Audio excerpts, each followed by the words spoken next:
All right, my public servants, I know with that most recent executive order that was signed by the Trump administration in regards to trying to change up what constitutes as a public service employer and some other things that they are trying to change, that hasn't taken place right now. Okay, so right now the regulations as they stand for public service loan forgiveness is still intact. So what that means for you as a public service worker, as a public service qualifier, that means what you need to do as far as getting your certifications in for your particular employer.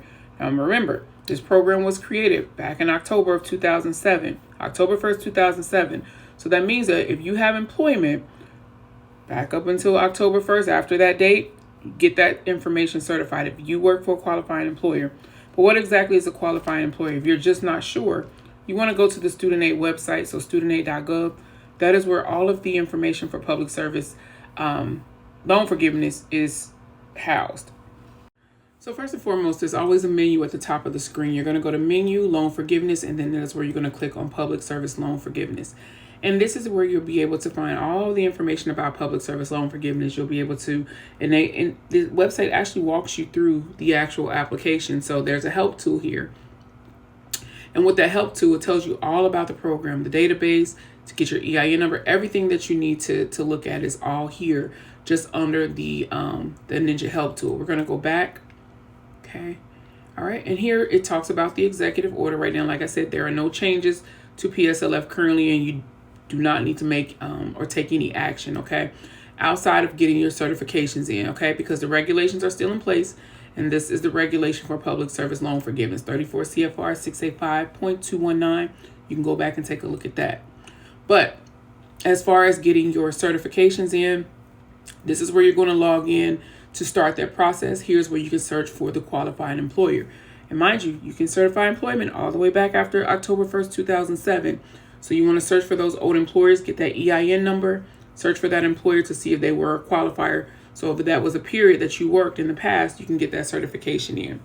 Now, a lot of you that I have been seeing have been talking about, because right now with the current injunction against the SAVE plan, those that are enrolled in the SAVE plan, and you may be actually close to getting your loans discharged, about the option to move into another type of plan.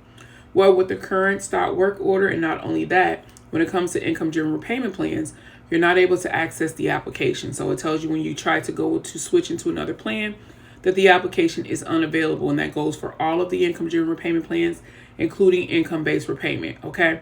Now, I did get the question as well about going into standard repayment. It's also important that you know how the standard repayment plan works as well. So we're going to go back to menu.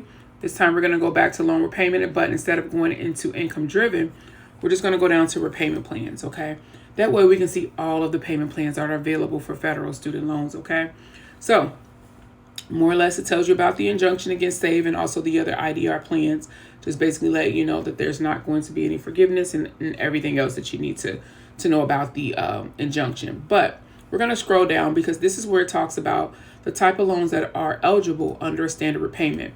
Because under public service loan forgiveness, you are able to go into a standard repayment plan, a 10-year standard repayment plan that would be considered as an eligible repayment plan. But this is the thing, when it comes to this standard repayment plan, there is a caveat to it. All right, so we're going to click standard plan.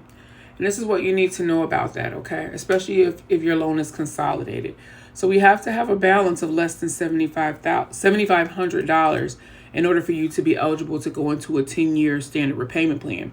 Because if you have a balance that's over that, then it's going to push you into these other years here, which are not qualifiers under this particular plan for public service loan forgiveness.